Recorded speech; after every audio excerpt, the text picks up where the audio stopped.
people out there a little bit of history, because a lot of people don't realize LDC has been around for over 30 years. And you started small and grew. Do you mind giving us a little bit of a history? No, I don't mind at all.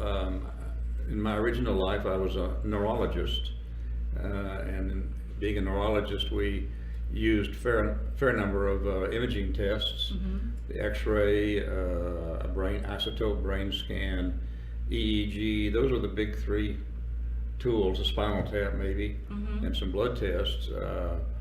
But all of a sudden, computers got fast enough and small enough to be able to be put into some pretty sophisticated equipment.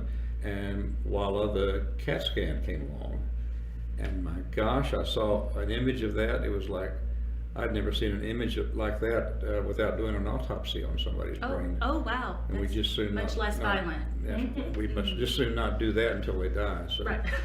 Right. So that really started the revolution going, and then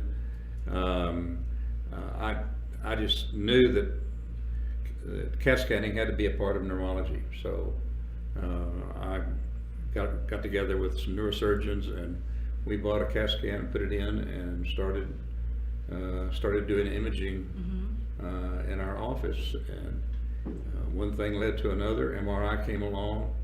Then I decided to split off the imaging portion into a separate business, and we had CAT scan, and then X-rays, and then MRI, and then ultrasound, and it's just sort of grown along the way as the new technology has come along.